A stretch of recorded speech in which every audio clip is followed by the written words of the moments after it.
Welcome everyone to Sentence Correction webinar, in which we're going to be talking about how is it that you can get to that 90th percentile in sentence correction so that you're well on your way to that 90th percentile or even higher score on GMAT. My name is Payal Tandon. I'm one of the co-founders of e-GMAT, and I welcome all of you over here in this webinar with me. I also have Sandeep. He's our lead GMAT strategy expert. So if you have any questions with regards to how is it that you need to be planning your preparation or whatnot, feel free to ask those questions in the Q&A pod, which I will be sharing with you as we move on to the next screen. Now, in order to prepare you for this webinar, we share this content with you, a lot of good content with you, such as the verb ing modifiers file, verb ed phrases. Again, these files give you a basic foundation of how is it that these words are used in a particular sentence in order to communicate the intended meaning of the author. So I believe that all of you would have gotten a chance to go through these files. If for any reason you were not able to go through them, simply log into your e-GMAT account and you should be able to access these in your free trial. So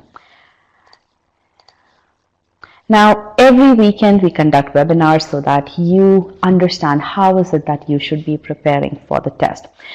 Accordingly, tomorrow we have a number properties webinar in which I'll be walking you through how is it that you should be solving number properties questions in order to get to that 90th percentile in number properties questions. And whatever you learn in number properties, you would be able to apply that across the board for all of quant as well. So definitely register for that webinar if you haven't attended that before or if you haven't registered as yet. Likewise, on next Saturday, I'll be there talking to you about how is it that you ace reading comprehension. So if you like what you see in the sentence correction webinar today, if you learn from it, then definitely register for reading comprehension webinar. Again, reading comprehension is one of the easiest sections to master as long as you have the right approach. So definitely attend that webinar if you are stuck in reading comprehension or if you're not able to cross that plateau of, let's say, if you're stuck at 70th percentile or 60th percentile, or if you're just starting off, you're not really certain about how is it that you can get to that 90th percentile in reading comprehension. Now, it is this webinar is typically very heavily attended. I right now have about 120 people in the webinar. I expect this number to go to about 150 as we continue. Now, just to understand what the makeup of this class is, because that helps me modulate the session accordingly. I ask this question: okay, when do you plan to take the test?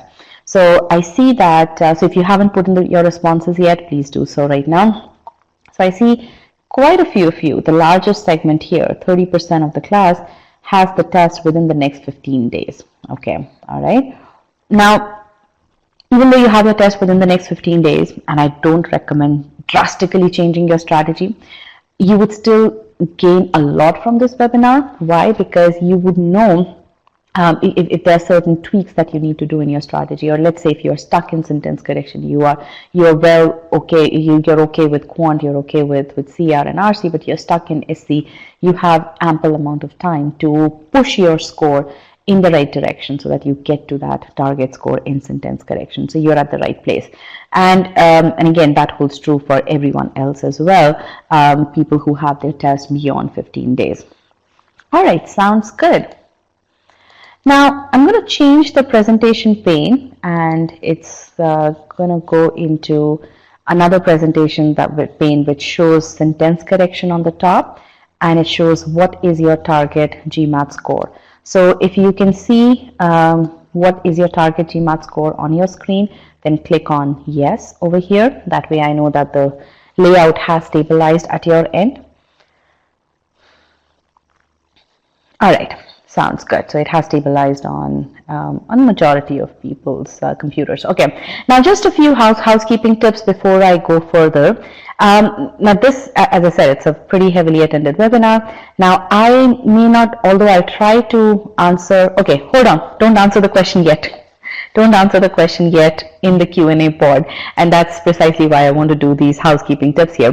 Now, I do try to get, so I get a lot of information from you all. I try to address as many doubts as I can, But if for any reason I'm not able to address your doubts, please put those in the Q&A post, Q&A pod over here. By that, what I mean is, again, whatever questions I ask of you, please put those in the polls that I present. Okay, for example, you can see this poll over here, answer Payal's question. These two polls, or whatever questions I'm asking you, put the answers to those over here. Whatever questions you have for me or for Sandeep, put those in the Q&A pod over here, so that one of us can, typically Sandeep would answer your questions here. So again, these questions need not be related to precisely what we are doing in this session, but you could ask a question with regards to how is it that I can plan my preparation, how long would it take to prepare, again, whatever questions you may have. Okay, so those questions will go in the Q&A pod over here. All right, so that being said, now let's come to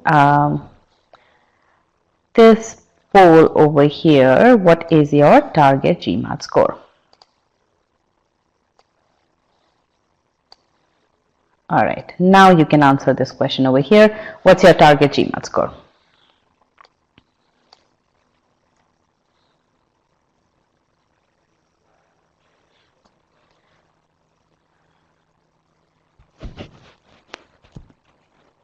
Okay, you need to select one of the options here. So I see that about 64 of you have put in your answers, and I see that the largest segment is target 46% of the class, or I would say 57% of the class is targeting score above 730. Okay, there are quite a few, 20% of the class is targeting above 710, but between 710 or 720, and then, okay. Now, why preparing for GMAT is not an easy thing to do. Okay, it takes a lot of effort, takes a lot of discipline to prepare for your GMAT. Okay, to get to that target score. It's not an easy. When I say it's not an easy test, it's not a super difficult test, but it's a test that tests you on your perseverance, on your diligence, on your focus. Okay, now for you to maintain that focus throughout your GMAT preparation journey, you need to know why is it that you are targeting that high GMAT score of 730 or 750 or that 740 or 770. Okay, what is it? Because again, ultimately, whenever we are on the path of that high goal, whenever we are striving for any goal, we need to know what that goal is and what the significance of that goal is, so that whatever hard work we put in, we continue to get motivated to put in that hard work. And that's why it's very important to know why is it that you need to get a high GMAT score. I know today, there's, as we noticed, about 58% of the class is targeting a score of 730 or higher. In fact, what I would say is, so for them, they need to have that positive reinforcement of why is that score of 730 or higher important for them, right? And along the same note, I would say that people who are targeting a score of 730 or lower than 730, for them, I would want them to be aware of the things that they can get if they target a score of 730 or higher. Okay, and that's what we're going to be talking about right now. Okay, so why is it that you should aim for that high score of 730 or higher? Okay, now there are three reasons. Okay, the first reason is top B schools. If you're aiming for those top B schools, they now, again, I'm saying now, require more or less a score of 730. And if you notice, the median scores of the class, the median class scores this year, they have been steadily on an increase, on a rise, right? So again, you need that. They require you to have that 730 or higher score. Okay. Now another thing, $350 million of scholarships are awarded every year, right? Out of which 50% are awarded to students who have more than 730 score. Okay, so again, everyone wants to get score. Most of us want to strive for that scholarship. Now, if you can increase the kitty of scholarship available for you if you score a 730 or higher, and that's a very, very big investment into your future. Okay. Talking about along the lines of investment in the future, typically students are aware of this part, a little bit. They are they pretty much know about the scholarship aspect as well, right? They may not know the actual numbers behind it, but they have a slight idea that, okay, if I score higher, I stand a higher chance of getting scholarship. But this reason is something that people don't really focus on, which is that if you get your MBA from one of the top B schools, then the difference that you get in the overall earnings over a 10-year period, that could be more than 500K, okay, over the course of 10 years. So again, this delta of salaries, it has been higher than has been higher than ever. So again, these are good enough reasons for you to, I mean, for those of you who are targeting a score of 700, I would say let's push that score to, let's get those 30 extra points so that you stand a chance of getting a really good return on investment on those additional 30 points, the amount of effort that you put in on those 30 on those 30 points, right? So now, given that, so again, if you want to know the details of why is it that we want you to target that 730 or higher, I would say I'm going to share an article with you in the Q&A part so that you can take a look at it and kind of get the sense of why is it that you get more details from it. Okay. Now, given that, let's say 730 is your target score. Now, what should be a target SC ability? And I'm going to get a poll for that. To score a 730 on the GMAT, what should be your target SC ability? It should be 90 percentile or higher. That's what it should be. Okay, that is definitely what you should target. And I'm glad that 76% of the class agrees with that. Okay, all right. Now, what is it that you need to do in order to get to that 90th?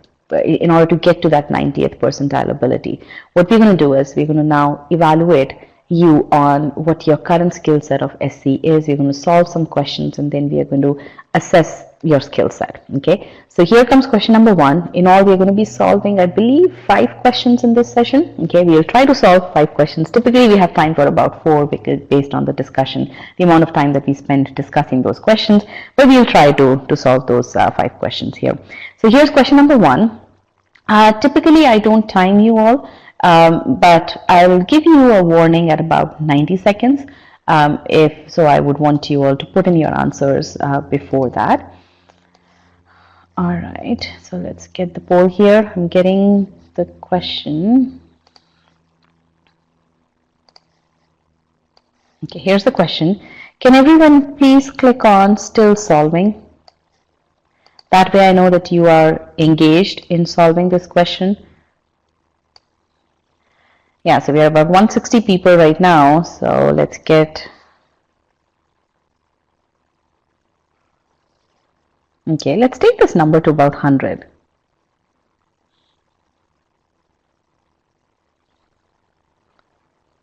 All right, I'm going to share the question now. Here is the question. Now, I would want you to solve this question using whatever method it is that you typically use. Okay. All right, here you go.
All right, let's get a few more responses here. It's more than 90 seconds.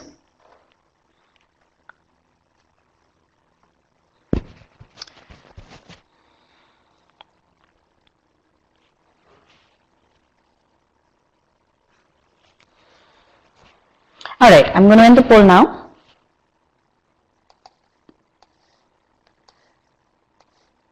Now, tell me, was this question easy for you? Press yes if you found this question easy. This is an official guide question, official advanced, DOG advanced book. Okay, so for about 45% of the class or 40% of the class, the question was easy. All right, now tell me, what is the approach that you used? And here what I want to know is that I did step 1, I did this, step 2, I did this. So tell me that, what was the approach that you used for this question?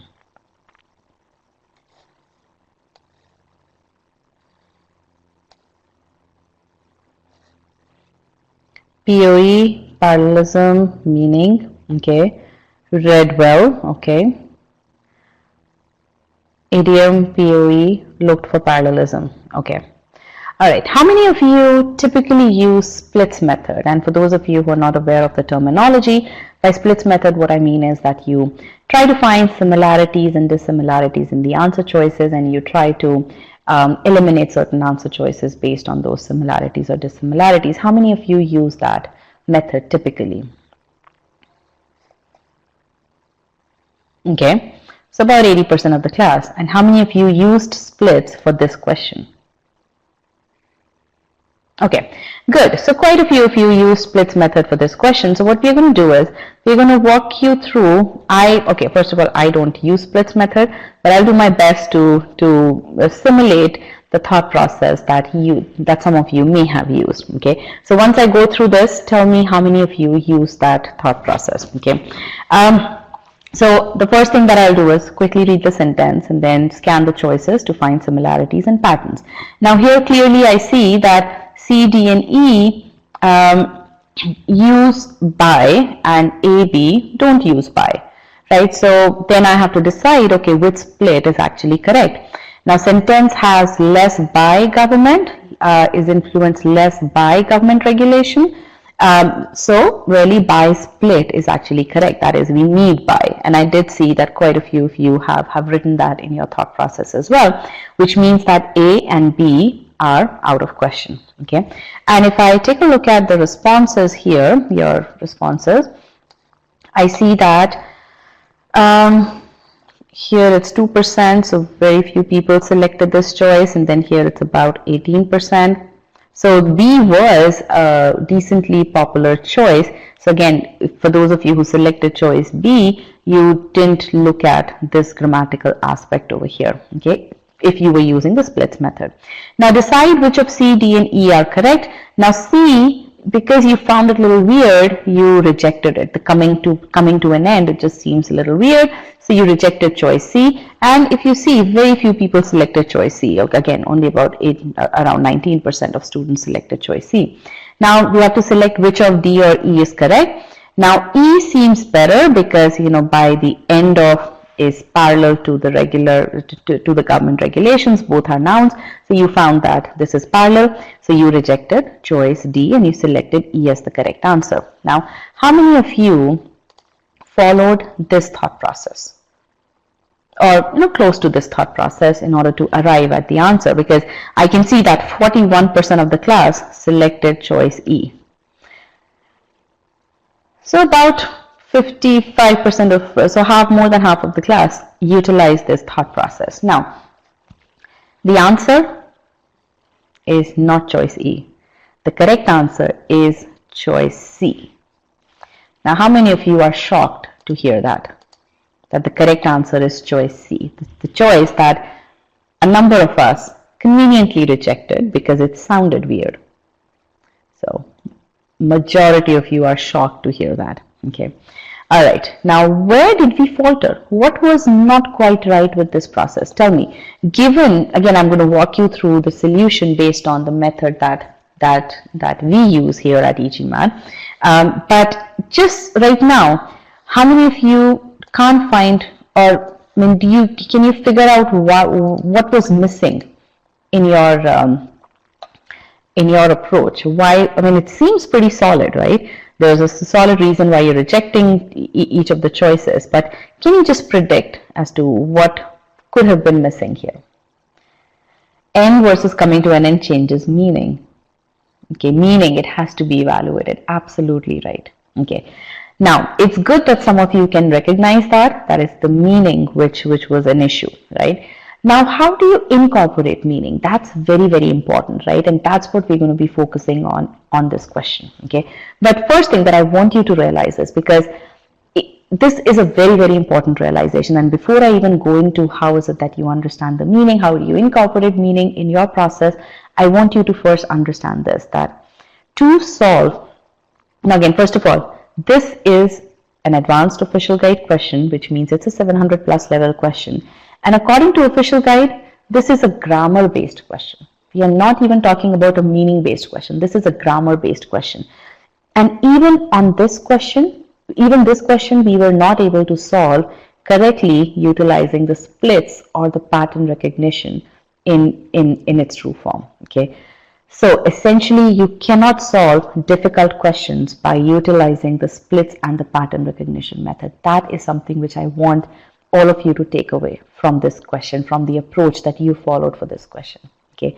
To achieve that 90th percentile in SC, you need to be able to consistently answer difficult questions correctly in order to achieve that 90th percentile in SC. Okay, which means that you need a process that allows you to do that, that enables you to do that. Okay, but you will start to absorb the process better if you can let go of this method first.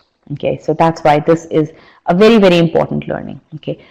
Now, how is it that you should be solving this question using the e-GMAT's meaning-based method? Okay, now choice C was the correct answer, right? But let's first go through how is it that I would solve this question, or how is it that we solve each and every question on the e-GMAT platform. Okay, so the first thing that we do is we read the sentence to understand its meaning. Okay, and this step is done regardless of whether the sentence is completely underlined or whether it's partially underlined. Okay, so we're going to do that. Now, this is the method that I'm going to be demonstrating to you right now. It's called strategic pausing method to read the meaning, to read the sentence to understand its meaning. And this method is taught in detail in Master Comprehension course. Okay, that's where this method is taught. Okay, but right now I'm going to be showing you the application of this method. Okay, the whole idea behind this method is that I need to read the sentence slowly. Okay, again, I know GMAT is a timed exam. Let's keep that on the side right now, but let's just focus on the process. Okay, all right. So the overall slackening of growth in productivity is influenced less by government, Now I see less by government, so I know there's going to be a comparison, right? If there's a comparison, then I know there's going to be a list. So I just break it down over here, and I first understand what is the author telling me. The overall slackening of growth in productivity is influenced. So the overall reduction in growth, so the growth is actually reducing, is influenced, okay, less by government regulation. Then I see a comma and then although, okay, although that is significant for specific industries like mining. So although that is significant, now what is significant? That the government regulation is, although this reason is pretty significant for specific industries like mining. Okay, so this part is simply describing the influence of government regulation. Okay, then the coming to an end. Okay, now here's where the comparison, the second entity of comparison is being presented. So it's influenced less by government regulation than the coming to an end of a period of rapid growth in agricultural productivity. So than coming to an end of a particular period of agricultural growth productivity. Okay, so essentially what the sentence is telling me is aspect 1. Now whenever I read a sentence, after breaking it down, I need to get the individual aspects from the sentence while I'm breaking it down, and then I need to summarize those aspects. Okay, so the aspect 1 is really at a high level, sentence is explaining factors behind the reduction in growth and productivity, right? Now, the aspect 2, that the said reduction happens by two things. It happens by government regulation, and it happens by the fact that a period of rapid growth in agricultural productivity comes to an end. And then the author is stating a comparison. He's saying that number 2, this number 2 has more impact than number 1. Okay. So this is the level of understanding of the sentence that I absolutely need to have before I even start looking at the answer choices, and we'll recognize why that is so important. Okay. Now, before I go further, I want to understand from all of you, what all aspects of meaning were you able to, or were you not able to get? Let's do that. What all aspects were you not able to get?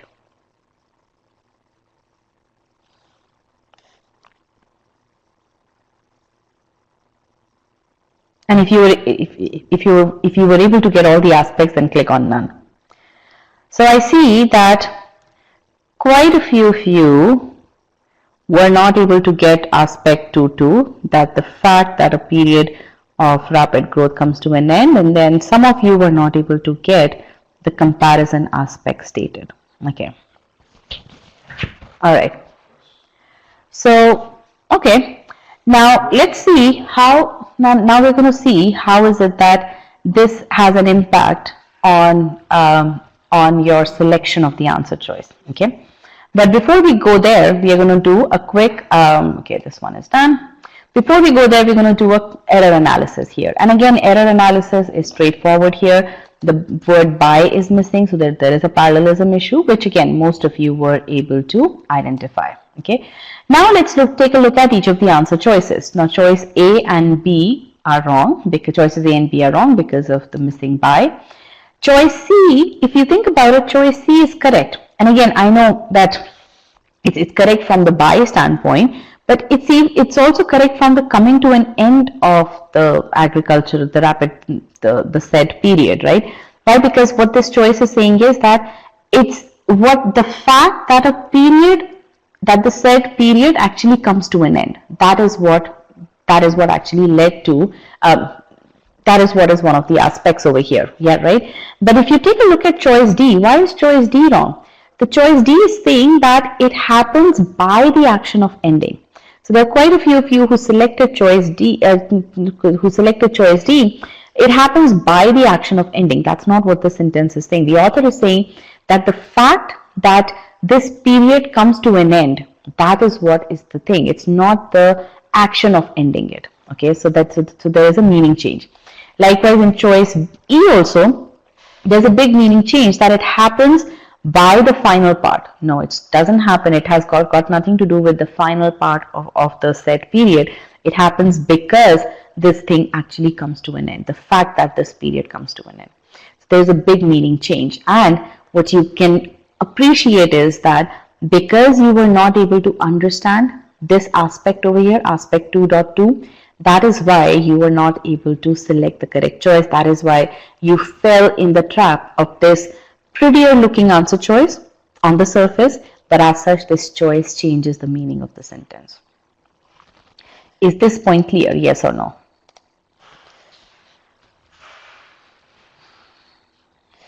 Okay. So again, always begin with understanding the meaning of the sentence, and complete understanding of the meaning equips you with answering difficult question correctly. Okay. Now, one thing that I do want you to understand is, or to notice is, that using splits in grammar, we were able to confidently reject choice 2, two choices A and B, right? Beyond that, the two remaining choices, grammatically there wasn't much wrong with them, right? Especially choice E was grammatically correct, but there was a big meaning change in both the choices. Okay. Now, if you have such scenarios, and this is a grammar-based question, if you remember, right? This is a grammar-based question. Now, imagine if a grammar-based question can have such a drastic implication of you not reading the meaning, of you not understanding the sentence completely, then just imagine how much of an impact it would not complete understanding of meaning would have on questions that are truly meaning based. Okay. So that's the reason why you absolutely have to focus on understanding the meaning completely. Okay.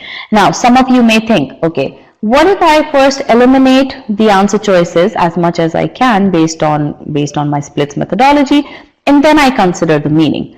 I would say that is not the right approach. I know that's what a number of people out there recommend, but that is not at all an effective and an efficient approach, because when you get into the answer choices, now your vision becomes very tunneled. Now you are focusing on very specific things, whereas those things, and it actually gets in the way of you evaluating the meaning. Whereas when you are reading the complete sentence without getting impacted by what the incorrect answer without getting impacted by the variations in the incorrect answer choices, when you are reading the complete sentence, complete original sentence, initially you are completely focused on, your focus is just on meaning. Okay, that's when you can absorb as much as you can. That's when you can identify, okay, what are all the linkages there, right? So you are very much primed to understand the meaning when you're reading the sentence for the first time without noticing any variations in the answer choices. Okay. The other thing is, now this is for this specific question. Now this specific question was a grammar based question, right? So that's why you were able to reject these two answer choices so very easily, right? But what if a question is meaning based question, or what if a question is completely underlined? In that case, you absolutely need to understand the meaning first before you even go ahead, right? And you won't know whether a question is a grammar based question or a meaning based question off the top. When you're answering the question, you wouldn't know that, right? So that's why the right approach is, the most effective and the most efficient approach is to read the sentence completely before you even start looking at the answer choices. Does this make sense? I know it's a big shift from what you are doing right now, right? It's a big shift from what people talk about, right? But that is the right way to do it. Okay, and I have hundreds of thousands of success stories to support that. Okay. All right. So now what we're going to do is, we're going to solve question number 2, and you're going to solve it using the e-GMAT meaning based approach. You're going to try your level best. By that, what I mean is, again, you don't learn the meaning based approach by solving just one question, right? What I mean by you applying the meaning based approach is that you are going to try to understand as much as you can from the sentence, from the original sentence, before you start taking a look at the answer choices. Okay, do that. Okay, and I'm not going to time you.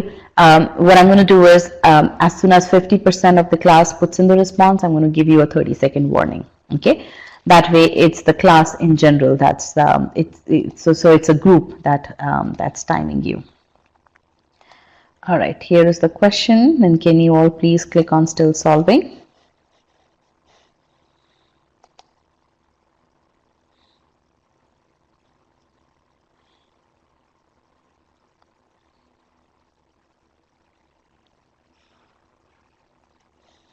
All right, good. Let's go ahead and solve this question.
Okay, 30 more seconds.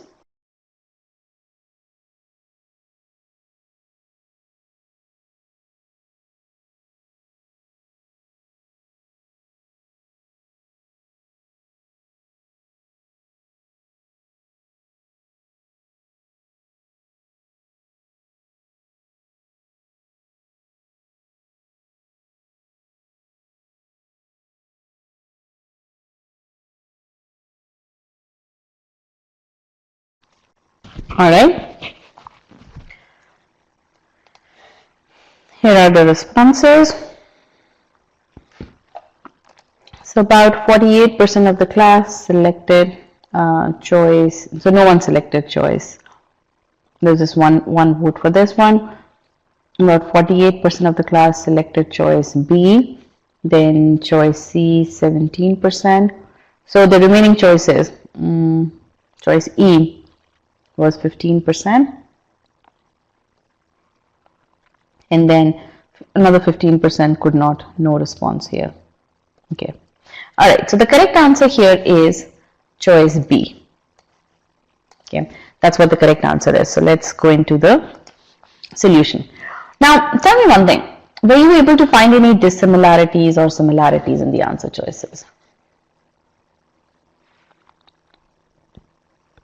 Technically, so what I'm really asking is, were you able to identify, were you able to use splits method to solve this question? The answer is no, right? Because it's very hard to use splits method on a sentence that's completely underlined.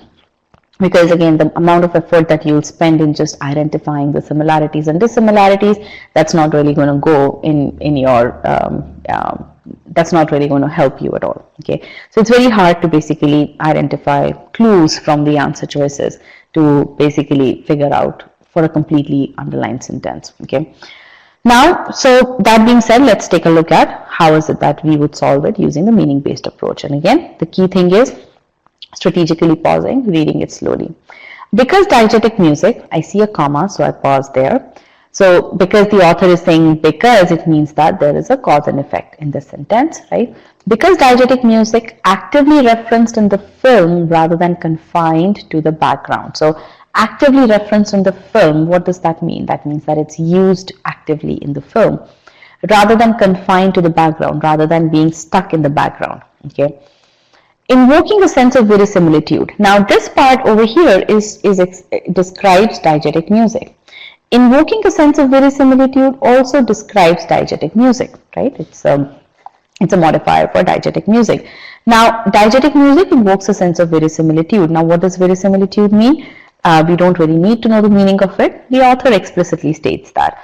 The idea that art can express a truthful version of reality. So what is verisimilitude? It's the idea that, okay, you can use art to express a truthful version of reality. Okay. Now, filmmakers creating period dramas use it often. And this is where, yes, I can understand the meaning of this part of the sentence, but all of a sudden I feel a jump. I feel that there's a jump. All this while I was reading about and learning more about diegetic music and what it does and how it is used, and now suddenly the author has changed the tone and now he's talking about filmmakers creating period dramas use it often. So there's a jump here, right? How many of you experienced that jump when you read the sentence? Good. And experiencing this jump is very, very important, very, very significant, and I'll tell you why that is the case. Okay, just that experiencing of the jump. Okay, now filmmakers creating period dramas use it often. Whenever I experience a jump as I'm reading the sentence, I shouldn't stop there. That shouldn't pull me away from understanding the meaning. On the contrary, it should actually tell me, okay, even if I'm not able to figure out, even if there is a jump that I've experienced, it's okay. Let me understand the meaning of the smaller chunks of the sentence, and that's what I do over here. Filmmakers creating period dramas use it often. Okay, so filmmakers, who are now the author is talking about that there are certain filmmakers who create period dramas and they use this diegetic music often. Okay, got it. Okay, so essentially what I have learned so far is there are these different aspect. One is what? The feature of DM presented, actively referenced instead of being stuck to the background. Aspect 2 is that it invokes a sense of verisimilitude. Aspect 3 is that filmmakers who create historical dramas use DM often. But if you remember, the sentence started with because. Now, do we have a clear, from the manner in which the original choice is listed, do we have a clear idea of what this cause and effect is? No, we don't have a clear idea of what the cause and effect is, and that's precisely the problem. That jump that we experienced, that is because of this issue. The jump that we experienced is because the author has not written the sentence correctly. Okay, that is why we experience that jump. So that's why that jump is very critical for us, because that gives us an indication that there is something not quite right with the sentence. And then as we probe into it, we can figure out what is that something. Over here, the author started off with because he wanted to present causality, but he didn't present any causality. After I read the sentence, I couldn't understand the causality, which means now that I have this individual pieces of information understood from the sentence, I need to infer the causality from it. Okay, so now how do I infer the causality? I look at this feature of DM presented. Again, over here, there is, okay, so from the standpoint of effect, definitely aspect 3 is the effect. Filmmakers who create historical dramas use DM often. That's the effect. Now, what could be the cause? Could the cause be this feature as to how it is used, or could it be that, okay, because it invokes a sense of verisimilitude, that's why filmmakers use it often? This seems more likely to be the cause, right? So that inference is what I need to draw before I even start taking a look at the answer choices. And the manner in which you draw this inference is completely from logic perspective. And again, if you think about the logic part of it, you're talking about filmmakers who are creating historical dramas. Now, historical dramas means things that happened, these are period films, things that happened hundreds of years back, or maybe 300 years back, or whatever the case may be, right? Now, if you look at aspect 2, what is aspect 2? That verisimilitude is the idea that art can express a truthful version of reality. Now, a filmmaker who's creating a period drama would need to express a truthful version of reality, because he's not in that same era. He has to depict how things were done in that particular era, and that's what diegetic music helps him do. Okay, so that is the level of thinking that you need to have as you are reading the sentence to understand the meaning. Okay, all right. Okay, now I have a question here. How do you do meaning analysis in the restricted time period? I went through the same exercise, but I was writing down each clause, which took most of my time. Very good question, and a very logical question. How many of you have this question right now?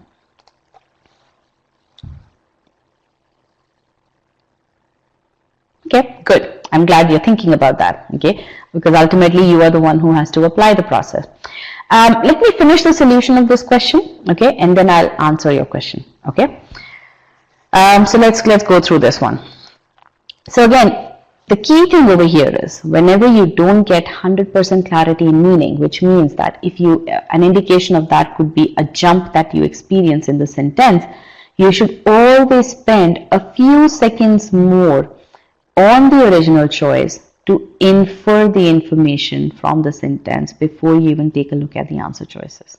Okay, very, very important. You need to do this inference part. You need to spend these additional few seconds, and look what I said few seconds, I haven't said few minutes. Okay, and this goes into what I'm going to say next. That this is going to feed right into what I'm going to say next about the timing aspect of it. Okay, but right now what we've done is these were the three aspects, and we have inferred the causality, and now we are going to take a look at the errors here, right? Now errors are straightforward. You already have figured out what the error is.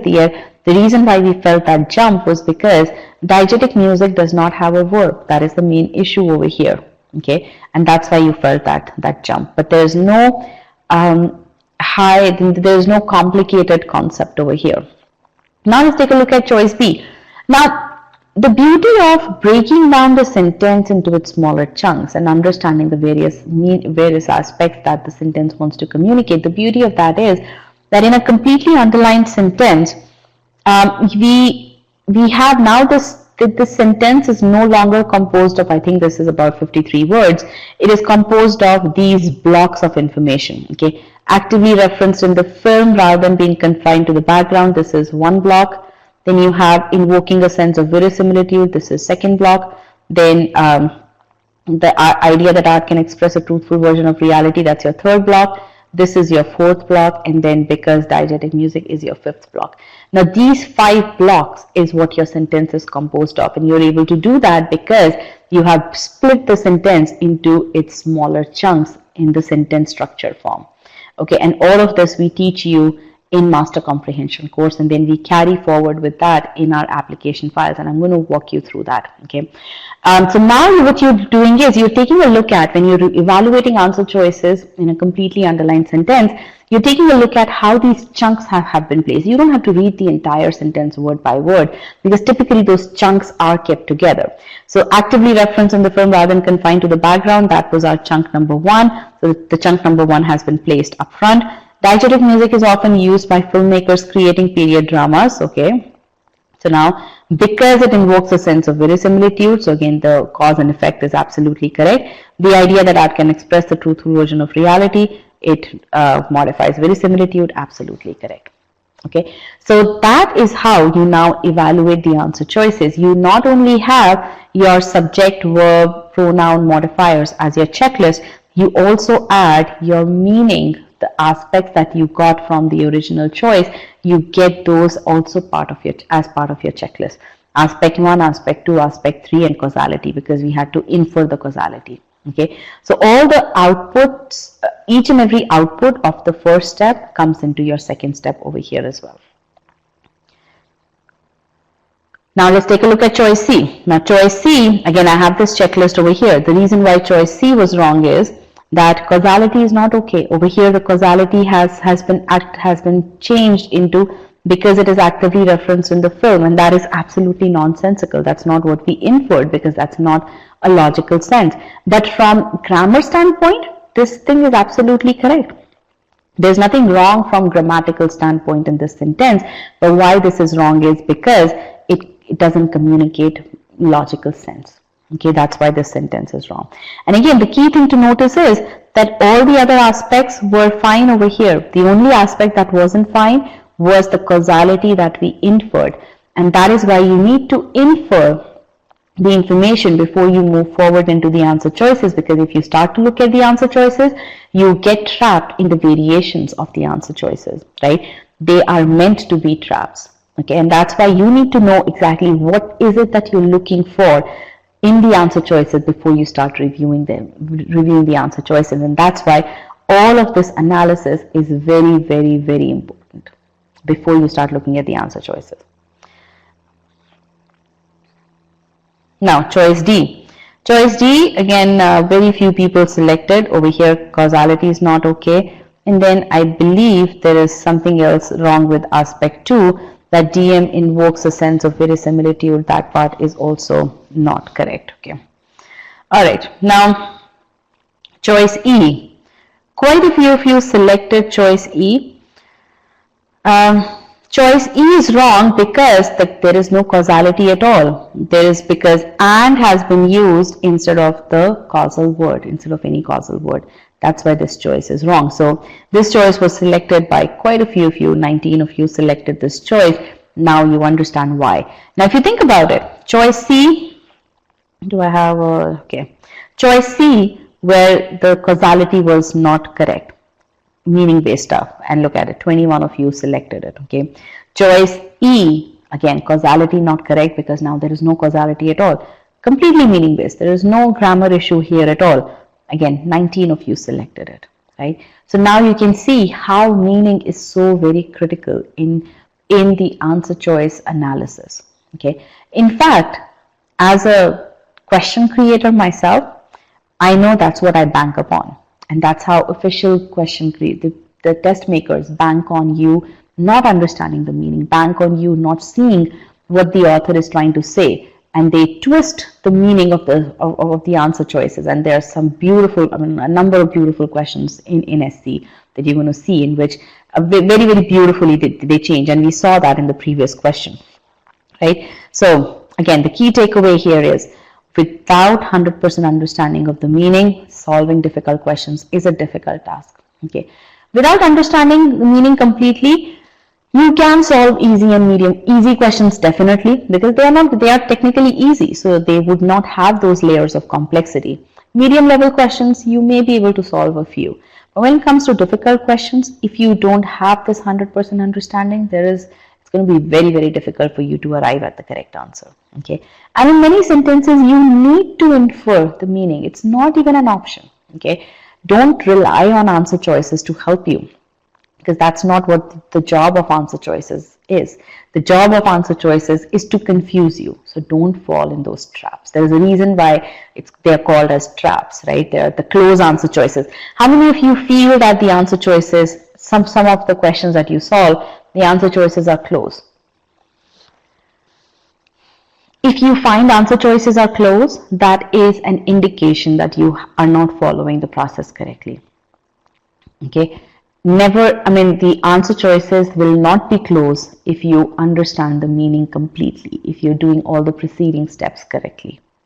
Okay, the answer choices will continue to remain close if you don't follow the process correctly. Again, it's not the fault of the answer choices, it's not the fault of the question. The fault lies in you not understanding the original sentence. Now over here, this was an e-GMAT question. Splits wasn't possible, it was completely underlined. Two incorrect answer choices, C and E, grammatically correct, both of them grammatically correct. The way both of these choices were grammatically correct, especially choice E was absolutely correct. There may have been some issue with choice D, but if you take a look at it, the reason is meaning change. And in this sentence, in this question, what we saw was that there was this need to infer meaning. Okay, so again, you are seeing that, okay, how the questions are made more difficult. Okay, another thing that I do want to mention over here is, and I just lost my chain of thought. Yes, the jump that we experienced. Whenever the meaning is not completely clear, okay, from the sentence, that is one of the indication that you need to spend the effort in inferring the meaning is that when you experience that jump in the sentence, which means that this author didn't do a good job in writing that sentence, right? So at that point in time, again, something which helps me stay focused on the meaning of the sentence is that if I'm experiencing certain jumps in the author's reasoning and in the way author has written the sentence, I come on author's side. I say, okay, the author is trying to tell me something, but because he wasn't able to write grammatically correct English, grammatically correct sentence, let me help him. Okay, and how can I help him? Before I help him out, I need to first understand what was he trying to say, and then I can come and help him. That's the approach that you could use for you to convince yourself initially to spend that extra effort in inferring the meaning that the author is trying to tell you. Okay, consider author as your friend, and then things will be a lot more smooth. All right, so now we're going to go into the third question, but before I go there, I do want to address your doubt. But before that, let me hear something from you about, apart from the timing issue, we'll talk about the time, and believe me, time will be taken care of, okay? If timing were an issue here, I wouldn't be sitting here telling you to use this approach, okay? The reason I'm sitting here so confidently telling you about this approach is because this approach works, because students are successful. Students are able to get to that 90th percentile. But before I go there, let me understand from you, what have you learned so far? What do you, just tell me about, you have solved two questions. What have been your learnings? Or what have been your realizations?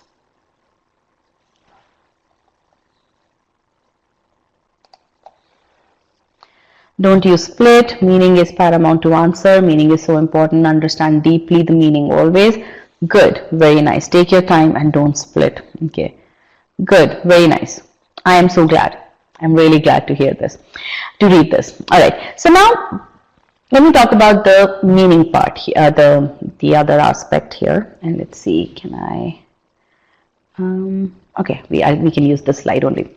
Now, tell me about a skill that you recently learned, a new skill that you recently learned, or a new skill that you've learned in the past.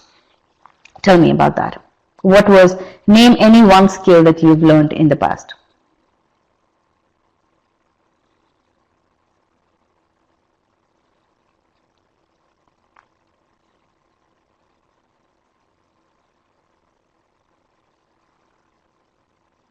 Okay, let me explain my question.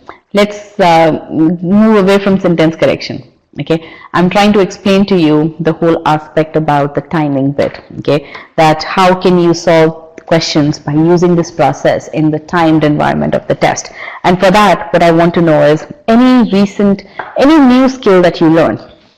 And it could be, forget about a sentence correction right now, forget about GMAT, just think about any new skill that you've learned. It could be programming, it could be, okay, driving in the US, it could be baking bread, a foosball game, okay, what else? Singing, okay.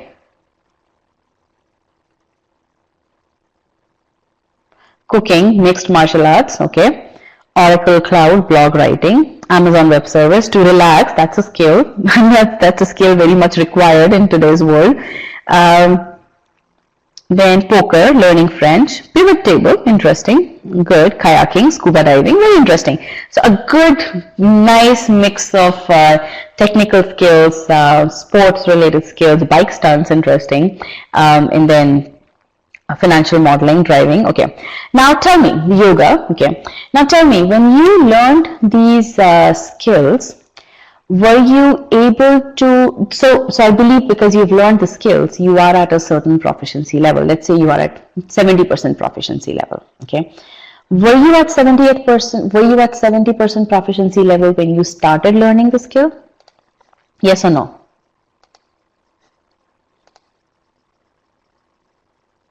No. Did you take time to learn different, did you break down your skill set into smaller parts? For example, let's say when you are doing power snatches, did you break that down into smaller, into more simple movements, and then eventually you got to power snatches? Or let's say when you were learning how to paint or learning how to French, so how to speak in French or how to write in French, did you not break it down into smaller parts and then you slowly improved on one part and then moved on to the next part, right? You broke down the entire skill set into smaller parts and then you gained experience in each and every part one at a time, and then you got to the 70% proficiency level that you're at. Okay, that's exactly the same thing that you have to do when you're learning the meaning-based approach. Solving questions using the meaning-based approach is a process that you have to learn. It's a skill that you have to learn. Okay. How do you learn that skill? You learn that skill by utilizing the material that teaches you that skill. Okay. It's not right for me to expect you to be able to solve a question using the meaning-based approach in the 90 seconds or the 60 to 90 seconds, which is a typical time window to answer an SE question. Right? I say typical. It's not required, but that's typical. That's not right. So don't put that unreal expectation on yourself. But as you learn the skill in the right way, okay, you can't be saying that you're doing meaning-based approach when you're not learning it correctly. Okay, you need to learn it the right way, and I'm going to tell you how to learn it. If you learn it the right way, then there is no reason why you won't be able to get to that proficiency to solve each question in 60 to 90 seconds or even fewer than that. Okay, that is what successful students are able to do because they learn the skill. It's a skill. The minute you start thinking about it as a skill, your entire approach towards the process changes. But if you don't consider it as a skill, if you consider it on a very transactional level, that's when you start to feel, oh, how is it possible for me to do all this breakup of the sentence? Again, in the test environment, the breakup that I did on the slide is going to happen intuitively in your mind because that's how we are going to train you to read a sentence. That's my job. That's what I've done using the e-GMAT SC course, using the Master Comprehension course. Okay, I've done my job. Now you have to do your job to integrate yourself with the course so that you can learn the skill. And if you learn the skill, there is no reason why you learn the skill, and that skill is required for you to get to that 90th percentile. Okay, does that make sense? Yes or no? Okay, so you need to give the skill development time and the right resources. All right, so I have a question in the Q&A pod with regards to question 2. I almost chose E. Why is it not correct? I stayed with B because it was my first gut choice. So good question. There are certain. So again, I've already explained why choice E was not correct. Choice E had no causality there because the because word was changed to and. So there was no causality. Second thing, the second part of your question, your statement is very intriguing. I stayed with B because it was my first gut choice. Don't rely on your gut. On SC, on anything on the GMAT, you need to have a solid reason to accept the correct choice and a solid reason, at least one solid reason, to reject the incorrect choices. Very, very important. Okay, and that's something which we talk about in cementing approach. When you've learned the stuff, how is it that you need to strategically review the question so that you know that, okay, have you selected the correct answer for the right reason? Okay, all right.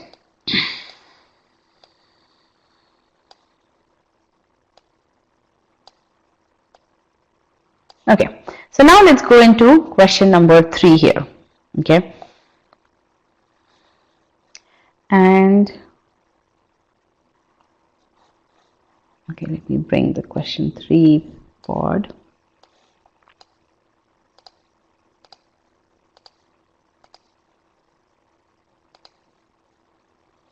Go ahead, click on still solving.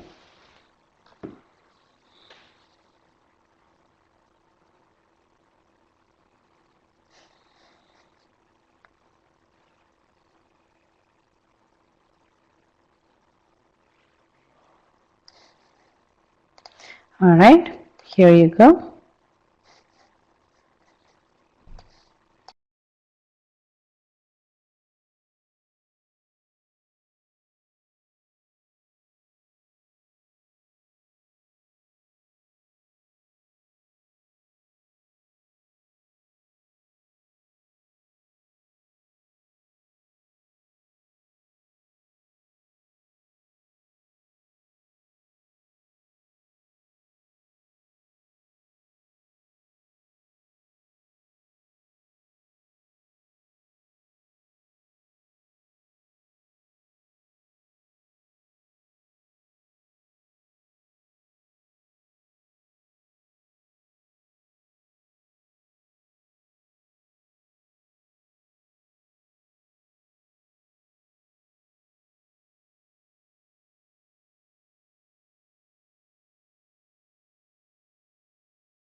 Last 30 seconds.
All right, I'm going to end the poll now.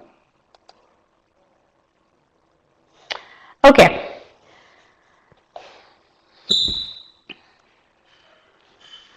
So this is an official question. Okay, so let's solve this question first by using the e-GMAT method.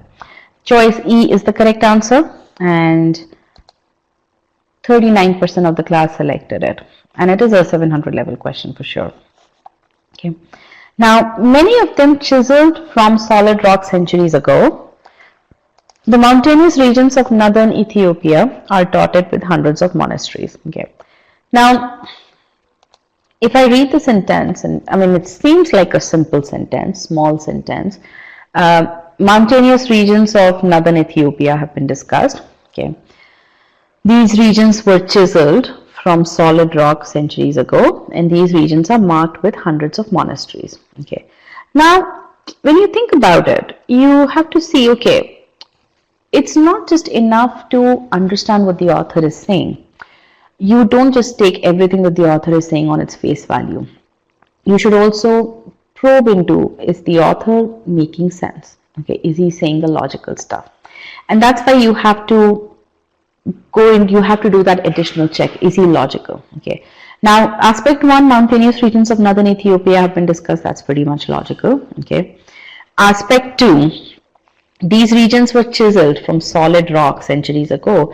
And that's what you have to question yourself. Is it logical to say that mountains were chiseled from solid rock? Okay. And here you have to utilize your common knowledge. Okay. Frankly, that doesn't make sense. I mean, you can't read, mountains are not built that way. Mountains are not built in the way that they are a big solid rock and then they don't chisel mountains, big mountains out of it, right? That's not logical. Now, I have a question here. What if I don't know the meaning of chiseled? That is a meaning that you need to know, okay? Even though GMAT is not a test of vocabulary, you don't need to know very complicated vocabulary words, but chiseled is not considered a complicated vocabulary word, so you need to know this word. Okay. Now another question comes: is there a list of words that I need to know which are within the scope of GMAT? There is no list as such. The only way to figure that out is to practice utilizing the content that is good content. So if you utilize the questions that are there on the e-GMAT platform and the official guides, which are also there on the e-GMAT platform, and the official guide questions, you wouldn't really need to go anywhere else to look for vocabulary. So my suggestion would be that as you're going through the content in any of the verbal courses, right, if you come across a word, just add that which you don't know the meaning of, just add that to your dictionary. So create your own word list based on where you're at. But there is no hard and fast, I mean, there's no concept of word list as such. Okay, good question. All right, so now you actually question, okay, that mountainous regions were chiseled from a solid rock. I mean, that doesn't seem logical at all based on my understanding of how terrain is made, right? And it's common understanding. I don't have to be a geologist to figure that out, okay? Aspect number 3, these regions, these mountainous regions are marked with hundreds of monasteries. That's correct. Now, you may not know what a monastery is, right? That's okay. I mean, right? But again, you know, this is something that you know that aspect 2 is not logical, okay? So, what should be aspect 2? I mean, technically there is something which is chiseled from the solid rock. Now, what makes sense? What in the sentence could be chiseled with solid rock? Maybe these monasteries. Now, for those of you who know what monasteries are, well and good. For those of you who don't, it's okay. You don't really need to know. All you need to know is you're working within the confines of the sentence. The sentence is talking about mountainous regions. It's talking about these hundreds of monasteries. You know that these mountains cannot be chiseled using solid rock. So what else is there in the sentence? That's the critical part. What else is there in the sentence that could be chiseled with hundreds of monasteries? And that could be chiseled from solid rock. The correct answer is monasteries. So this is the analysis that you need to do when you are looking at, when you read the original sentence and you question it that, okay, is it logical or not? If you find that it's not logical, then this is the level of analysis that you need to do, okay? So really the takeaway over here is always verify if the sentence makes logical sense. How many of you do that today? How many of you verify if the original sentence is if the original sentence makes logical sense. Based on the responses to this question, the fact that only 40% of the class got it correct, not many of you do that. Okay, but it's very, very important that you start doing it. Okay, now somebody is saying mountains can't be carved. That was obvious. Absolutely. The only thing that I want you to do is just make a conscious effort to look at logical sense.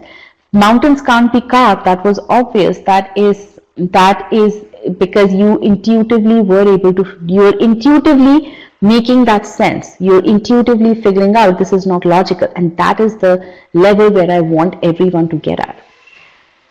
If you practice the meaning-based approach in the right manner, if you spend 10 solid days on the e-GMAT platform, going through the SC course in the recommended manner, you will be able to figure out, you will start to do this intuitively.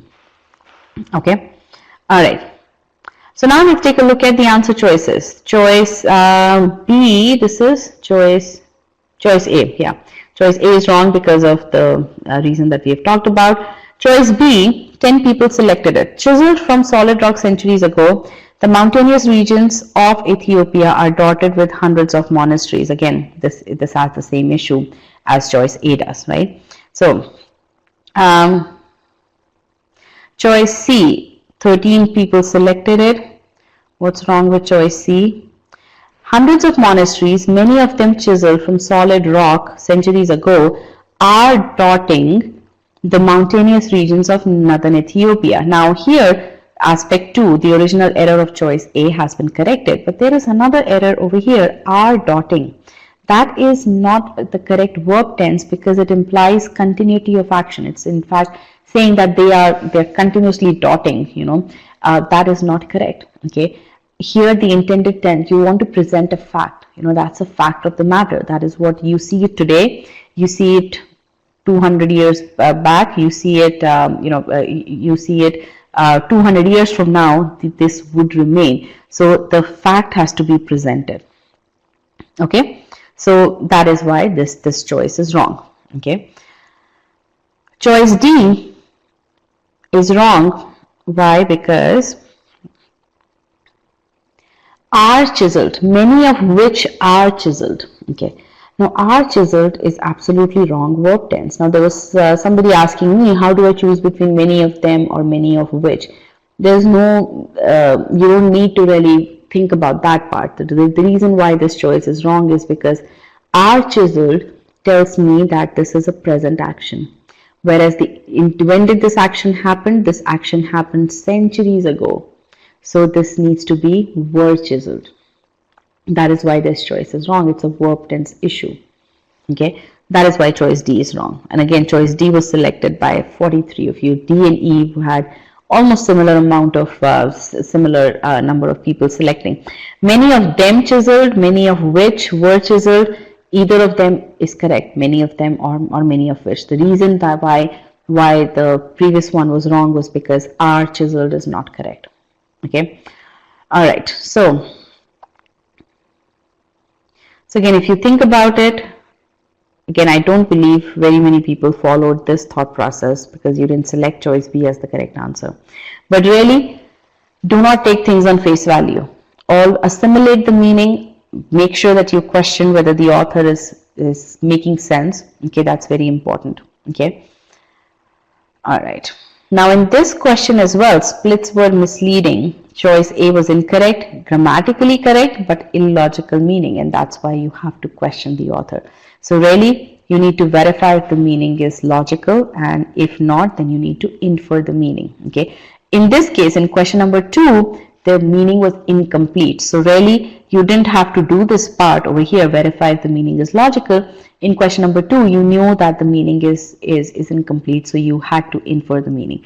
In question number 3, what we are seeing is that you need to verify. The meaning seems to be complete, but you always need to verify, is the sentence making sense? Is the author making sense? If not, then you need to infer the logical meaning. Now tell me, what is the source that you use for the solutions for every SC question that you solve? Because again, I can sit here and solve questions after question, but ultimately I need to enable you to be able to learn the process, and after you learn the process, identify, okay, are you applying the process in the right manner or not? So what I want to know is that what is the source of solutions that you use today to review your after you solve any question.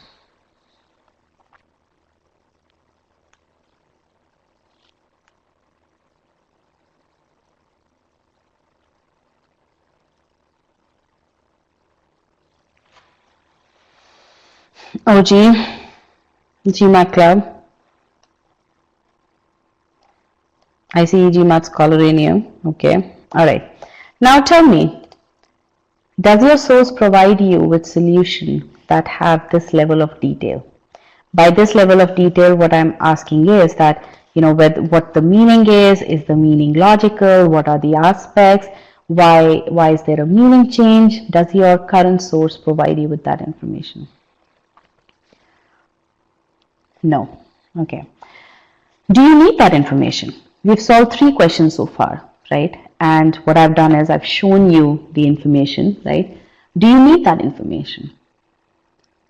Absolutely. You need that information, right? You need that information while you are learning, in the learning phase, which is what we call as stage 1. You need that information when you're cementing, and I'm going to talk about this in detail, okay? Now, again, I think you've said. So again, the key thing over here is each solution in e-GMAT is created per this meaning-based approach.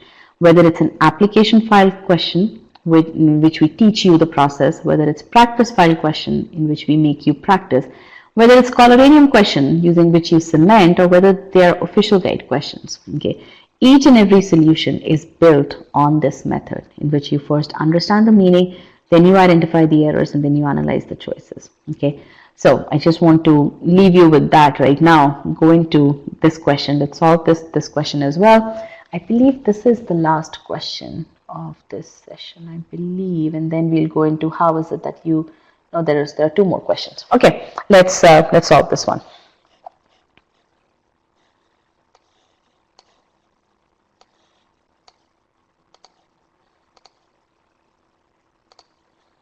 Okay, can you please click on still solving?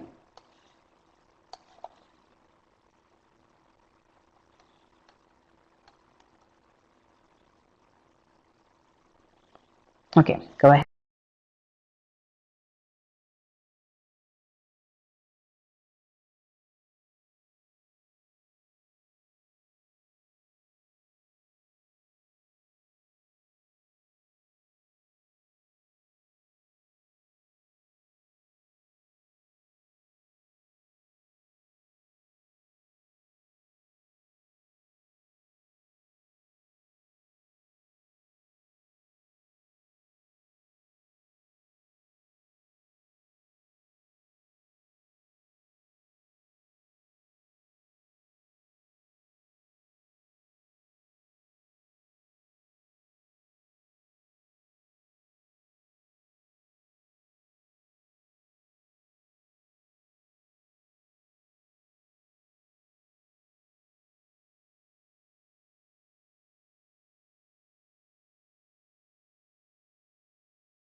All right. I'm going to end the poll now.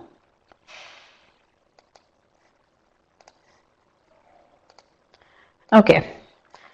So let's solve this question here.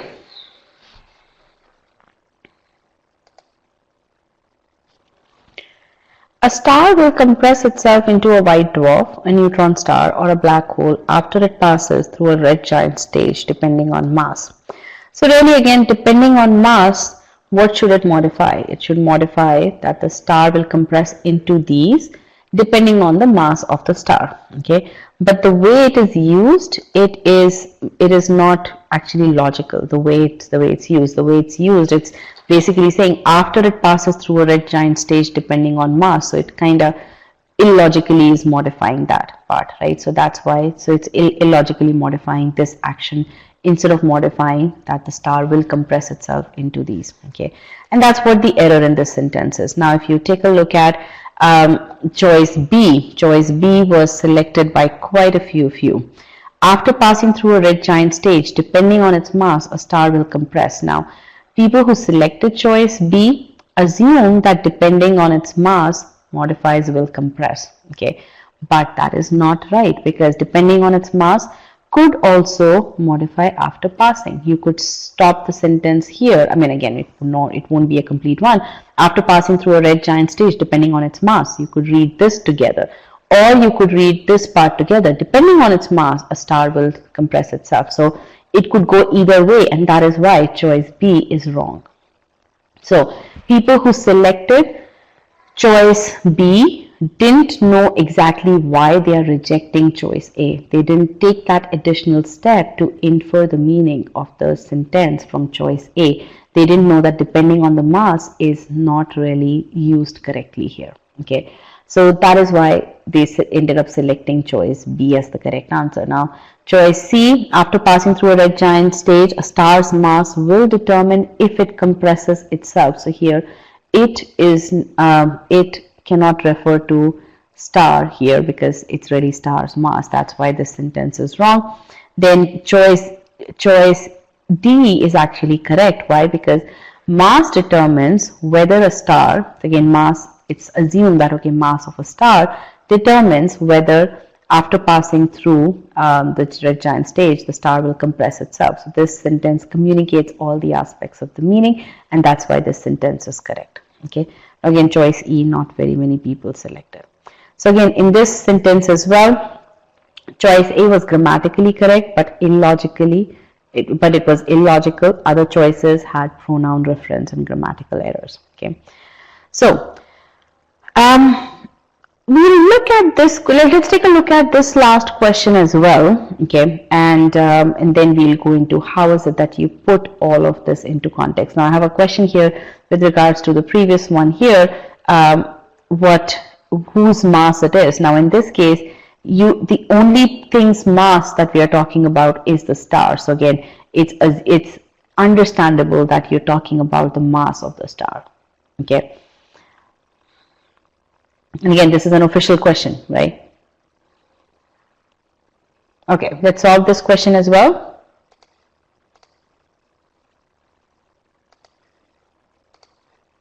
Let's click on still solving.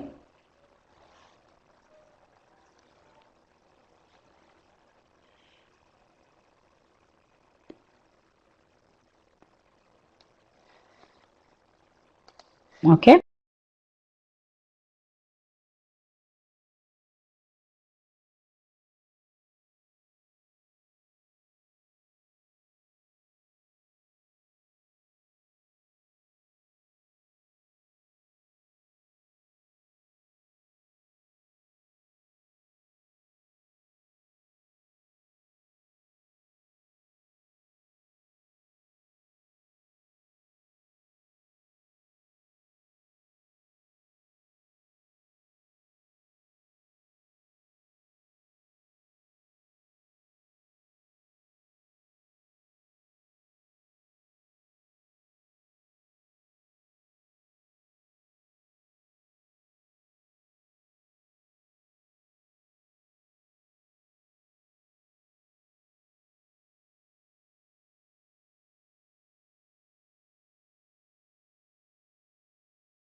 All right.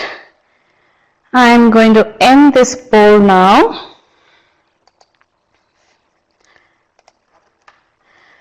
Okay, let's talk about this one. And I'm going to ask you guys to solve this question. Okay. What is wrong with choice A?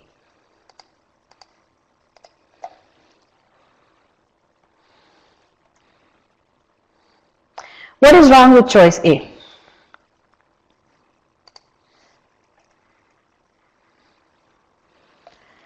I see idiom, I see by. Why is by wrong? Wrong causality, absolutely. I need to know, I need to hear more from meaning standpoint. What is wrong? The thing that's wrong, and let's go through the meaning of this, okay? What it says is that water strider can do two things. It can walk on the surface. It can also generate enough upward thrust with its legs to launch itself off of the surface by achieving one of the most complex physical maneuvers, jumping on water. Now that is actually nonsensical. What it says is that water striders achieve this complex maneuver. I mean, they achieve this complex maneuver by jumping. That is actually not correct. The logical sense is that by generating enough upward thrust, they launch itself. It launches itself, and thereby achieving the most complex maneuver, right? One of the most complex maneuvers. That is what is wrong with this sentence. Okay. Now, choice B is correct, which again 54% of the class selected. Choice C is wrong because again, now if you think about it, all I have over here in terms of the each and every answer choice is really what is the criteria, what part of the meaning, what aspect of the meaning is not being expressed correctly. That's what I have. And you can see that choice B is the only one that expresses all the aspects of the meaning correctly. Now, I will be sharing this PDF with you. I want you to take a look at how you solve this question, and you have the detailed analysis over here as to what aspect of the meaning each of these incorrect answer choices is not expressing. I want you to take a look at it on your own and then figure out why each answer choice is wrong and why did you make that selection. Okay, but what we're going to talk about next is, given that you've gone through these 5 questions, right? And you've already spent a decent amount of time preparing for SC, I'm assuming. And you're not really at 90th percentile. I don't even need to ask that question. And I kind of know the answer to this, that you haven't really solved every question using the meaning-based approach, right? Now, given that, how is it that you can start doing it? To achieve that 90th percentile ability, you need to have clarity in meaning. To achieve this, and for you to get that clarity of meaning, you need to learn the strategic pausing method. And as I said, e-GMAT students learn the strategic pausing method through the Master Comprehension course, and they continue to master this technique through the SC course. How do we do that? Let me show you what Master Comprehension course teaches you. And again, this is very important for you to understand because there's no other course in the industry that teaches you that. Okay. Now again, if you Okay, so I guess I have the details of that later. Now, the other thing which is important for you to achieve 90th percentile ability is that you need to learn and master 200 concepts. SC course, SC as a subsection has the maximum number of concepts, right? So there are about 200 concepts. And then you also need to learn how to apply these concepts on questions. Now, you have been preparing for a certain time, right? Now, based on the method that you're using to prepare, do you have evidence today that you have mastered these 200 concepts, or what evidence will you rely on to ascertain that you've mastered these 200 concepts? Tell me that. What evidence would you rely on to basically ascertain that you have mastered these 200 concepts based on the preparation material that you're using today? Score I achieve in the OG test, okay. 750 plus in the mocks, good. So again, both of you are talking accuracy level, getting questions specific to the concepts right. How would you know what questions are specific to the concepts? Now the mock test and the OG test, good inputs there. Those are things that you do after you've prepared. You can't really prepare for subject, verb and verbs and then take an OG test or then take a mock test, right? You're not there yet to take a mock test. You'll be wasting your mock attempt, because you may get 3 or 4 questions that test you on subject, verb and verbs, but they'll also test you on a whole lot of other stuff, right? Getting a good rate in difficult questions. Okay, actually, if you think about it, let's talk about the mocks here. Okay, let's talk about the concepts here. You have these concepts here: verb ed modifiers, you have relative pronoun modifiers, you have verb ing modifiers as action words, as action modifiers.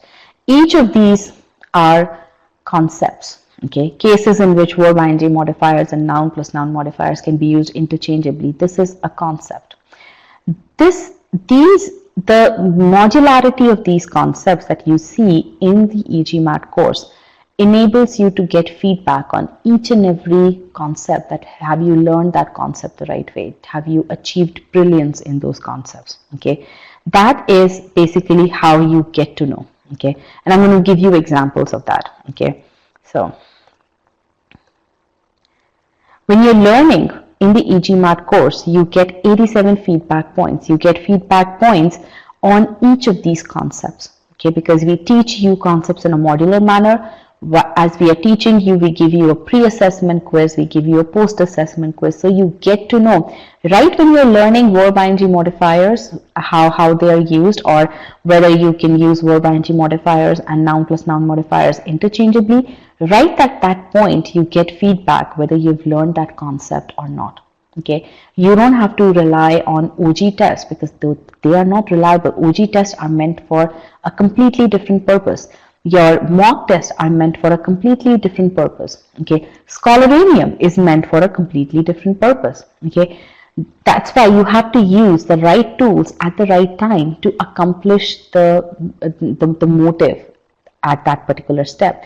When you're learning the concepts, your motive is to learn the concepts the right way, right? So that's what you're doing. You're making sure that you are taking the post-assessment quiz right at that time, so that you know that you've learned. And that's the level of feedback that you get from the e-GMAT course. Okay, now let's talk about the application. When is it that you learn the application method? Today, you learn concepts, and then after you've learned all the concepts, you learn the methods. Whereas in the e-GMAT course, what you're going to do is, we teach you concepts in the increasing level of difficulty, right? Subject verb concepts are the easiest ones, then verbs, then pronouns, followed by modifiers, parallelism, and comparison. Typically, you learn application after you have been exposed to all these concepts. At e-GMAT, we insert an application file and practice file at each and every spot while we are teaching you the concepts. Okay, for example, in subject verb, we teach you application and practice one time after you've gone through a certain level of concepts. Verbs, you have 2 such insertions. Pronoun, 1 insertion. Modifiers, because of the expansive nature of this, we have 3 insertion points for application and practice files. What does this do? What this does is, as you are learning concepts, we are teaching you how to apply those concepts. So first of all, as you are learning the concepts, we are testing whether you know the concept enough or not. Okay, if you don't know the concept enough, we are giving you feedback, and then we are telling you, go back and revise, take the test again. Okay, take the post-assessment test again. And then we are teaching you the application. So you're not only solidifying what all you are learning right at that point, you're also learning to apply those concepts, those solidified concepts on sentence correction questions, such that now you are learning the application as well. And if you go through the course in this manner, okay, what you're going to see is your ability to solve SC questions starts to increase over here. And by the time you finish the course, you get to at least 70th percentile. Not percent, 70th percentile. That's what typically students do. They get to a 70th percentile by the time they finish the course. And as they are going through the course, their ability continues to increase. Your ability remains along similar lines when you're doing subject, verb, or pronouns. But when you start doing modifiers, that's when it starts to really go in a much more increasing manner, at a much faster pace. Okay, and Beyond this, after this, and this is what we call as stage 1 of learning. After stage 1, you go into stage 2. And in stage 2, we cement these methods utilizing Scholarinium. That's when you go from 70th to 90th percentile. But the key thing here is that you are learning the application while you are learning the concepts, and that's through the purpose-built application and practice files at optimum levels. There is no other course that gives you that. Okay. And this is why when you are done with the course, you are at least at 70th percentile. Okay. Now, what do you do after that? Okay.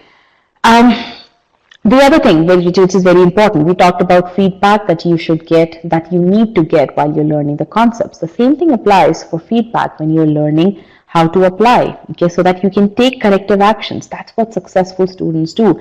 They don't get things very easily, but what they do is they are not any more smart than people who are not successful. But what successful students do is that they take that feedback very, very seriously. They take corrective actions right there and then. And I'm going to show you examples of that. Okay. So an e-GMAT student, while learning the application, just the application, gets feedback 23 times. Imagine this. Today we solved five questions, and I've shown you the detailed solutions of each of those 5 questions, right? And as you went through the solution, you were able to get feedback as to which step did you falter at. Imagine getting that 23 times when you are going through these different application files. And by the time you finish an application file that typically consists of 5 questions, you will be able to figure out what step are you actually faltering at. And then for the next file, you're going to make that correction. In fact, the application and the practice file duo that I talked about, in the application file, you get the feedback and then you apply that on practice file. You get that feedback again and then you make sure that you apply that feedback back to the next file. Okay. Now let's talk about I'm talking about this feedback, but what does this feedback really imply? We'll take an example of the student here who scored V38, okay, and this was his, I think, 3rd attempt, okay. So let's look at that. So this is his course dashboard for subject verb, okay. That's how the modularity of concepts that I talked about. Look at this over here. Each file is about 10 to 15 minutes long. Each file has a pre-assessment and a post-assessment quiz. So the quiz in a green number will only consist of questions that are about a green number. So there is no mixed bag questions here. So the feedback that you get, this 100% score that the student got, that's the feedback that tells him that you know that subject verb agrees in number. Whereas if you take a look at the 60% score that he got and subject verb makes sense, here what the system tells him is that you are having some problems with understanding where subject and the verb make sense. So you need to focus on that. Okay. But take a look at this score over here, 60%. This is an application file, 5 questions. Okay. Detailed solutions. Okay. Probing questions while we give you the solutions. Okay, he scored 60%, but look at the amount of time that he has spent, up almost about 10 minutes per question. That's how long he's taking to review the detailed solution to make sure that he doesn't falter. The result of that, 100% score in the practice file, and this is the application and practice file duo that I talked about. Okay, that's the power of implementing the corrective action. That is what you need to do if you want to get to that 90th percentile the right way the first time itself. Okay, let's take a look at verbs. Okay, verbs, if you take a look at 67%, he took that feedback seriously. This is a 10-minute long file, but he has taken 46 minutes. Why? Because he went back, he reattempted the file. He made sure that he understood everything in the file, right? So he's taking that corrective action very seriously. Okay, let's take a look at his score here, 80% in the application file. Look at the amount of time, 48 minutes. Again, 5 questions. He's taking 10 minutes each question. Okay, and he must have attempted this file multiple times. And the first attempt, he actually didn't get 80%. He got a 60%, but he attempted the file again. Okay, so again, that's when you invest that much amount of time, when you see feedback, you know that, okay, I'm not done with these 5 questions. I need to do these 5 questions again so that I can understand why did I make a mistake. That's what successful students do. That's what students who are successful prepare when they are going through the content. Now, if you take a look at his practice quiz, he got a 64%, right? And you may question, okay, Payal, he's gotten 64%, but he spent only 9 minutes. But again, this is a quiz file. Okay, so quiz file is only capturing at this point in time, it captures the time that you take to attempt the questions. But beyond that, he gets the list of all the questions, what questions he got right, what questions he got wrong. He sees all the data with regards to the time that he took, and then he has the ability to bookmark. And when we took a look at his dashboard over here, he had bookmarked these questions. He had reviewed these questions at least for 10 minutes, for each question 10 minutes each. Okay, that is what I mean by taking corrective action. That's what you need to do in order to make sure that you're preparing the right way. Okay. So he took feedback really seriously. He took corrective actions at the right time, and you are more than welcome to see his debrief over there on GMAT Club. And this is verbatim from his debrief. For me, the biggest thing regarding SC was the application of concepts, and this is something which people really don't focus on. They believe, how many of you feel that you need to solve as many questions as possible in order to build your ability? How many of you believe that? Many of you, right? Again, that's not at all the right approach. If you look at, I think I have those slides as well. Actually, I have them here. So again, successful students leverage feedback to excel. Look at the number, as I said, the 87 feedback points, right? These are the scores that these students got, all above V40, right? Look at the number of positive feedback points. Out of the 87 feedback points that were given by the system to these people, they had positive feedback. You need that positive reinforcement. And look at the corrective action points. Again, they got the corrective action and they implemented the corrective action, and that's why their concept and application average scores were really so high. Corrective actions imply deeper revision, which means subsequent success. Okay, and that's why the positive reinforcement. Versus if you compare people who are not successful, it's completely flipped. They get more corrective action feedback points, yet basically the output of corrective action is this over here. You get higher scores in concept and application files. What you see with the people who are not successful, they go through the same content, but they don't go through the content in the right manner. What they end up doing is they basically get more feedback points here, more negative corrective action feedback points, but because they don't take that seriously, their scores over here are really low. Okay. Now, Dr. Rohit Singh Malan, he got a 760, and his data point is over here, 760 V41. Again, look at the number of positive feedback points that he had. There is absolutely no comparison prior to using the meaning-based approach. I was lost in 2 out of 3 out of 5 answer choices. My brain would tell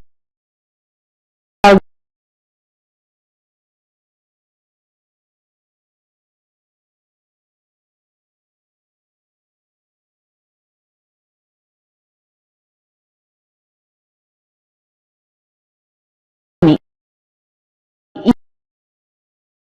even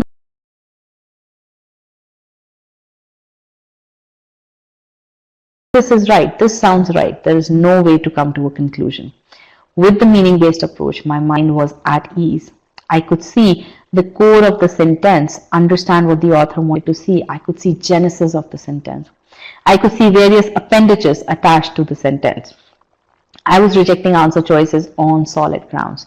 These are his words. Okay, my verbal score improved from V32 to V42.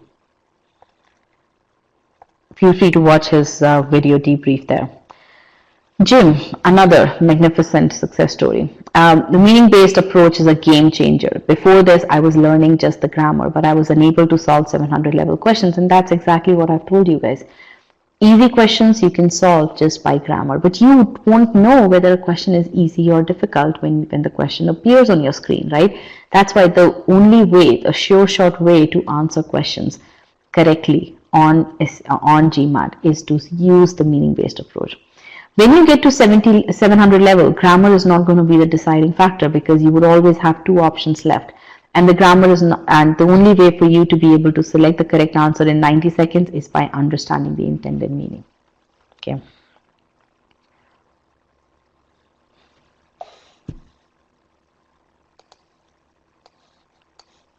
Can you guys hear me clearly?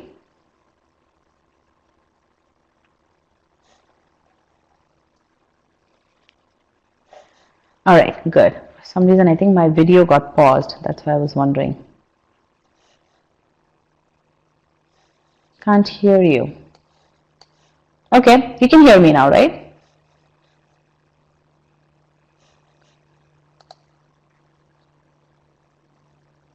Okay. All right. So again, keep in mind what are the different reasons for you to score 730. And again, make sure that you, again, all of this data will be given to you. So definitely take a look at all these stories for inspiration. And really, to score that 730, you need 90th percentile in SC. To score that 90th percentile, you need to master the meaning-based method. And you need to first have the methods right, then you need to have the data that tells you how to incorporate the feedback, when to incorporate the feedback, what corrective actions to take. Okay, and again, detailed solutions enable strategic review, and that tells you where you faltered and why you faltered. Okay, so again, with this, we've come to the end of this webinar here. I'm going to share the PDF with you. And while I share the PDF with you, I'd like to hear from you what you've learned from this session and any comments or feedback that you may have. I would really appreciate that. We take your feedback very seriously. I mean, we are there in front of you every weekend, multiple times. It's every week, multiple times. So we want to make sure that we are giving you things that you are finding value in. Okay, so definitely give us your feedback, good, bad. And then let me also get a Q&A pod here so that you can continue to post your questions for Sandeep here. And I'm going to remove some of these questions here.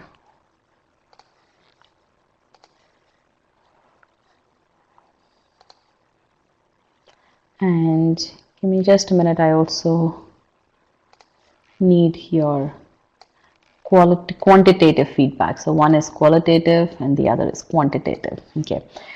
How many hours are required to complete the e-GMAT full online course? This is a very loaded question. Okay. What I mean by that is how many hours are required depends on where you're at in your in each of the 5 subsections. Okay. Now there are 5 subsections that the GMAT tests you on. You need to know where you are at in each of those 5 subsections so that you can figure out what your plan is. You may be able to do, let's say if you are at 70th percentile in SC and you need to get to 90th percentile based on your study plan that you create over here at e-GMAT, you may need only, let's say, 3 days to do that. I mean, frankly, if you are and that's why if you do overall for SC course, because we've been talking about SC course, you spend 10 days on the platform doing the SC course the right way. You spend 3 additional days on Scholaranium. And again, when I say days, it's 2 hours per day. You should be able to get to 90th percentile if you're doing the course the right way. Okay, that's very, very important. Okay, likewise, SC takes the longest, I would feel. CR takes a little bit less time. RC takes even less amount of time. Okay. So again, it really depends upon where you're at. If you're starting at score verbal percentile of 30, then obviously you're going to take longer to improve. Okay. RC concepts will also have approaches and e-GMAT will help you in that. Absolutely, yes. Yes. We have similar approaches for each and every subsection on the test. Okay. So definitely, I mean, we have looked at each and every official question. We have done our analysis to figure out what kind of skill set we need to impart to you. And that's how we have created the courses that you see on the e-GMAT platform. We have built a technology platform that helps you that keeps track of the data that you are providing us with, right? And then we basically give you we basically monitor each and every click on the system, and we give you feedback that, okay, you're doing well here, you're not doing well here. It's up to you how you take that corrective action. We guide you as to how you should be taking that corrective action. Okay. And then we have built Scholarium as a platform that helps you get from that 70th percentile ability to that 90th percentile ability. Okay, and then we have mocks that tell you how is it that where is it you are at in each of the 5 subsections. Okay, so again, we have all the tools that that you require. Okay, all we want you to do is follow the guidelines that we provide you with. Okay, so definitely get in touch with you so that we can answer any questions that you may have. Okay, all right, I forgot to share the PDF. Sorry, I start talking and then I forget. I believe this is the one. Let me just check it real quick.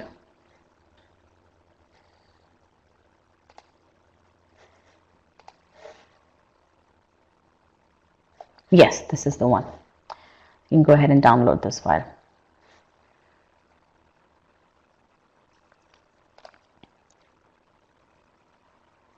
Okay, I have spent a few weeks now on SC, so I'm reading one of the questions in the Q&A pod and still working through modifiers. I think I'm making a strong improvement as I'm going back through old questions that I got wrong and attempt them again with new knowledge. Would you suggest that I go through the course and not attempt the same questions again, but instead take the errors into consideration and attempt the upcoming practice questions? Mikhail, can you send me an email with your email address, and so that my GMAT strategy team can take a look at what you're doing right now, and they can recommend corrective actions? Because if you have been working for a few weeks on SC and you're still at modifiers, that just tells me that you haven't been really putting consistent amount of effort, and that's very important. I mean, it's very, when I say you need to spend 7 to 10 days on the platform, I want you to put in that consistent effort. I don't want you to be doing anything else during that time. Okay, so send us an email so that we can help you out with figuring out what exactly you need to do. Okay, then I have this question. Is there a GMAT schedule for professionals who quit their job, like a full day schedule customized to their needs? Typically, we recommend doing one subsection at a time, but if you are working full time on your GMAT, then definitely you can take your plan and you can do 2 subsections. What I would say is do verbal in the morning and quant in the evening, but make sure that you're spending at least 2 hours in each of your study sessions. Okay, although I don't like to say that you should be doing 2 sections at the same time, but because you have more time at your hand, you have about 6 hours. I won't go full 8 hours. You have 6 hours to study. I would really say split it, 3 hours for verbal, 3 hours for quant. Although, again, write to us so that we can help you out with that. Okay. Do we get faculty point of contact to get our queries resolved? Absolutely, yes. Each and every concept file has a forum associated with it. Each and every question on the platform, whether it's official question, whether it's Scholarium question, has a forum associated with it, and we've already answered 40,000, 50,000 forum posts. So typically, your question would already be addressed based from in the forums. But if you still have a question, you would simply post your forum post out there, and we are going to respond to it within 24 business hours. So within 24 hours. Okay. Where can I find net banking option? Just write to us at payal@e-GMAT.com and you will be able to find that. Okay. Can we have one-on-one consultation? Not sure for what purpose. If you want to create a personalized study plan and you're still not an e-GMAT customer yet, you won't have access to creating a personalized study plan, but we can definitely schedule a one-on-one consultation so that we can help you out with that. Okay. I feel nervous, so I lose precious seconds while working on a question, but I really liked your approach helping the author idea. It's more positive. Thank you. And again, it's very important to get those little tweaks in your approach in order to